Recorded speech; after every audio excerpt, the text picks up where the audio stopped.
On June 1, 2009, an Air France Airbus A330, carrying out Flight 447 from Rio de Janeiro to Paris, crashed into the Atlantic Ocean, killing all 228 people on board. Wind 300 at 16, go 33, runway 31 left, clear flight. In the trial for the accident of Flight AF447, both the manufacturer Airbus and the airline Air France have pleaded not guilty to charges of involuntary corporate manslaughter. All 228 passengers of an Air France Airbus A330 flying Flight 447 from Rio de Janeiro to Paris perished in the Atlantic Ocean on June 1, 2009.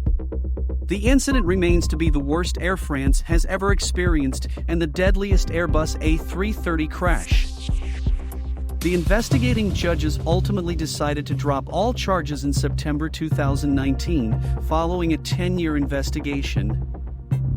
They came to the conclusion that this accident is obviously due to a conjunction of elements that never occurred, and thus highlighted dangers that could not be perceived before this accident. However, in May 2021, the Paris Court of Appeal mandated that Air France and Airbus be tried for involuntary manslaughter in response to a demand made by the Paris General Prosecutor. The families of the victims have been waiting for 13 years, and the case was revived by the Paris Criminal Court on October 10, 2022, in the presence of Guillaume Faury, CEO of Airbus, and Enrique Gale, CEO of Air France. Despite the fact that the disaster forever marks the collective history of the airline, Rigale was the first to stand up and claim that the latter did not commit a criminal fault at the origin of the accident. It was then Faury's time to speak to the victims, the executive chairman of Airbus. I wanted to be present here first to show my deep respect, my deep consideration for the families and loved ones of the victims. Our mission is that all the people who get on an Airbus can get off the plane at the end of the flight in good health.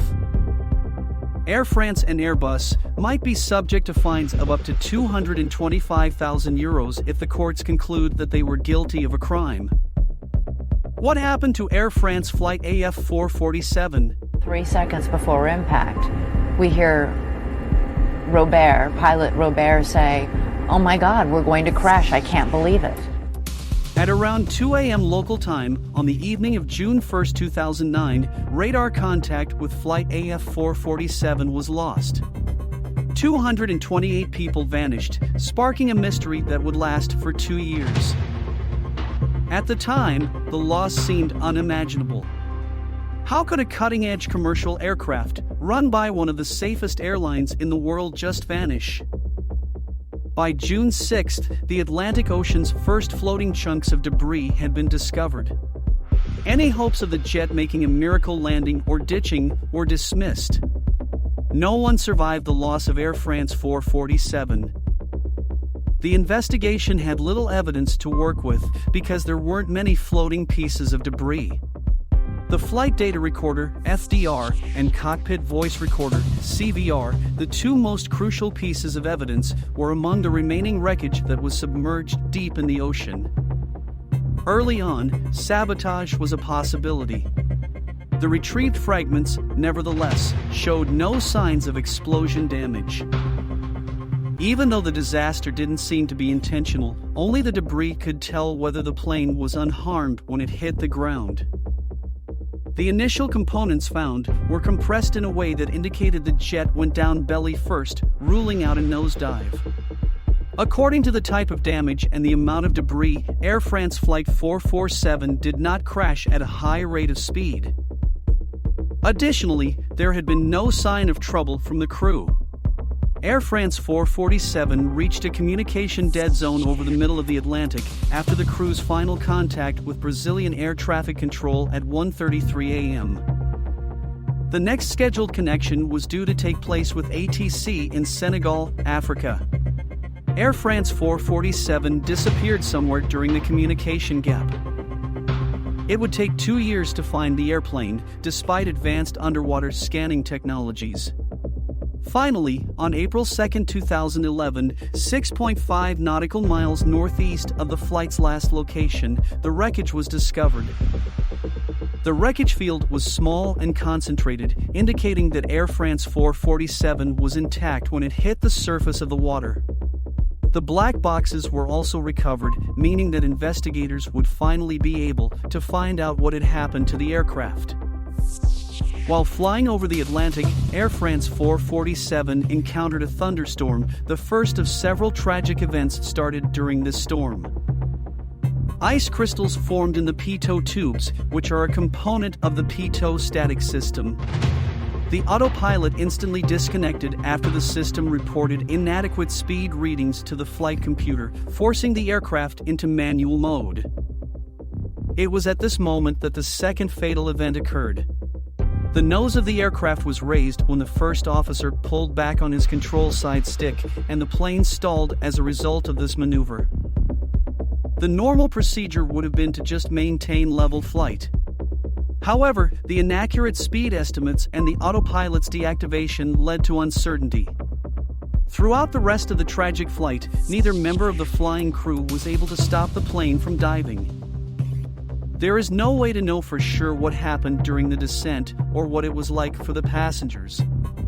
However, the fact that life jackets were never inflated or unpacked from their initial placements and oxygen masks were retrieved in the stowed position tends to imply that no plans had been made in the cabin for an emergency crash landing. Ça n'affiche pas la bonne vitesse. Merde, il est où? Il vient ou il vient pas?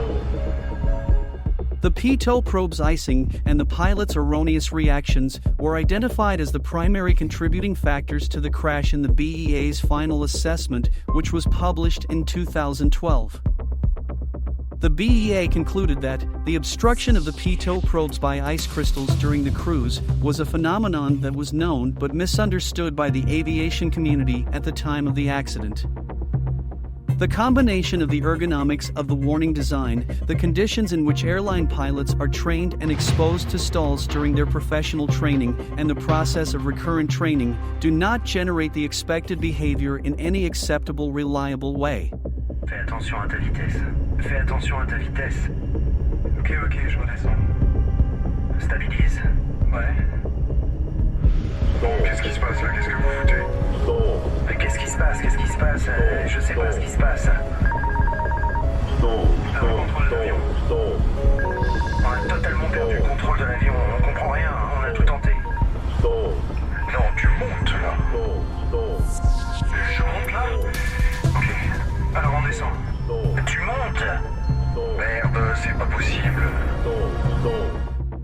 While the pitot probes, manufactured by the French company Thales, met the certification standards of the time, previous instances of icing had been reported. Air France was in the process of swapping them out for a different model that was less likely to become obstructed when the tragedy occurred. The incriminated probe, Model AA, was banned after the event by the European Union Aviation Safety Agency, which only approved the new probe, Model BA, in the 3 pitot positions. To reduce the risk of loss of control while in flight, a global working group composed of the majority of significant players in the global aviation industry, including the ICAO, airlines, suppliers, and pilots associations, produced a manual titled Airplane Upset Prevention and Recovery Training Aid. Non, ne remonte pas. Non, alors descends. Alors donne-moi les commandes. À moi les commandes. Vas-y, t'as les commandes. Attention, tu cabres là. Je cabre. Il faudrait là, on est à 4000 pieds. Tu cabres là. Allez, on tire. On va taper. Non mais c'est pas vrai.